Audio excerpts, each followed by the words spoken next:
Hola chicos, hoy los temas que vamos a ver son de historia. El primero es la situación económica en el país y la apertura comercial. Y el segundo es la expansión urbana, desigualdad y protestas sociales del campo y la ciudad, que se encuentran de la página 166 a la 169. Vamos a Vamos a comenzar con el primer tema, que es la situación económica en el país y la apertura comercial, pero para eso debemos de saber que el presidente que se encontraba rigiendo nuestro país en 1982 es Miguel de la Madrid Hurtado. Durante su periodo como presidente fue cuando nosotros vivimos o cuando México vivió este, esta crisis económica. ¿Qué es una crisis económica? Una crisis económica se caracteriza por el desempleo, el cierre de empresas y el aumento en los precios de los productos que nosotros consumimos. Nuestro país entró en una crisis económica muy fuerte después de la caída de los precios del petróleo a nivel mundial. Durante el mandato de Miguel de la Madrid, el petróleo se produjo con gran cantidad, pero México no contaba con la industria suficiente como para producirla como pues estaba produciendo en ese entonces. Entonces lo que hizo Miguel de la Madrid fue endeudarse con bancos exteriores para poder invertirlas en la industria petrolera. Entonces, imagínense, él ya se había endeudado por la industria petrolera y ese mismo año los precios del petróleo a nivel mundial bajaron. Entonces, como él estaba endeudado, al principio todos los pagos a la deuda externa fueron puntuales, pero después no se pudieron hacer los pagos puntualmente, lo que hizo que la deuda externa aumentara. Y en el libro de historia nos habla que de 23 millones de dólares pasó a 96.000 millones de dólares, lo que causó que nuestra moneda se devaluara. Y por ejemplo, te dice que un dólar valía 12.50 y que después de lo ocurrido, un dólar después empezó a costar 2.285 pesos, imagínense, es demasiado. Ahora, otro de los efectos que, que fue o que ocasionó esta crisis económica fue la inflación, porque al bajar los precios de la moneda, nuestros precios de nuestros productos aumentaron. Entonces ya no nos alcanzaba para nada. Nuestros productos y servicios eran excesivamente caros. Y no solo en México, sino en todo el mundo. Entonces, México experimentaba una crisis económica debido a que disminuyó el precio internacional del petróleo. El gobierno tomó diversas medidas, como fue la nacionalización bancaria, es decir, hicieron que los bancos fueran nacionales.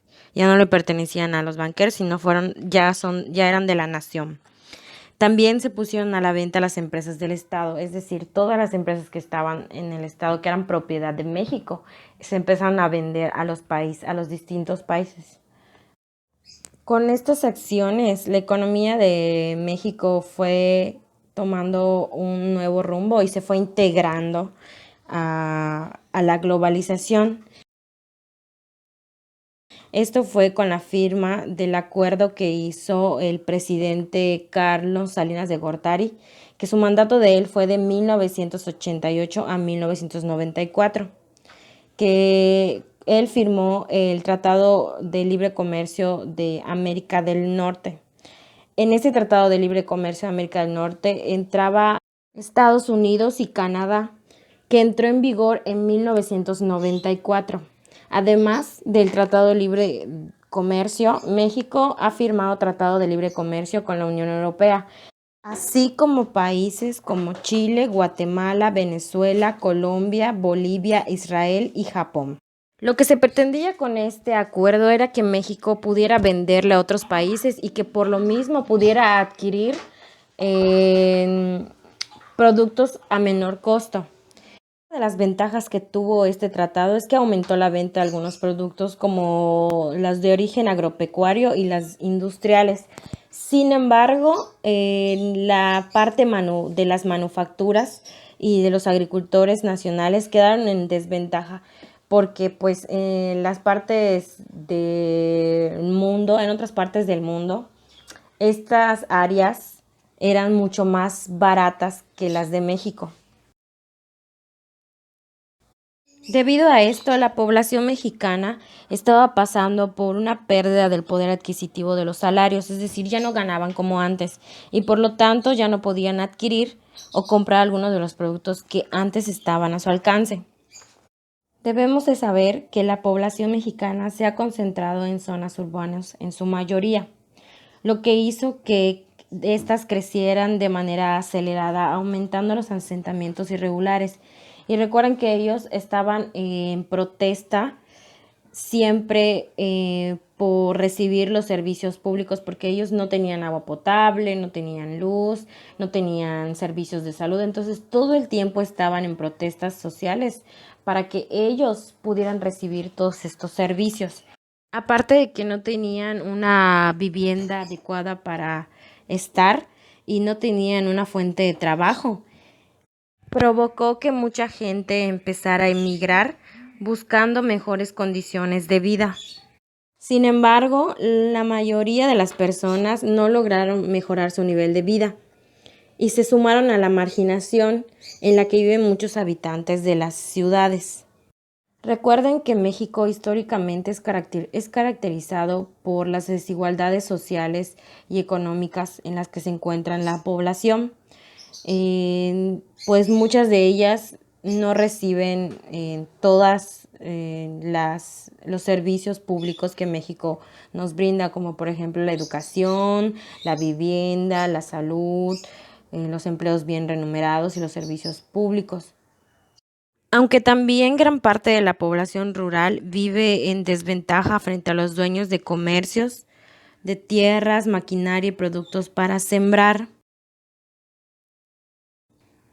La desigualdad, marginación y pobreza, tanto de la población urbana como rural, ha generado protestas para exigir algunos derechos, como son la igualdad, la justicia, la salud, la educación, la vivienda, el trabajo, el servicio y una vida digna. En ese entonces, los habitantes mexicanos exigían que se les diera agua potable, trabajo y servicios de salud. En la actualidad, en México, pues exige respeto a pueblos indígenas, a la diversidad sexual, a la equidad de género, entre otros.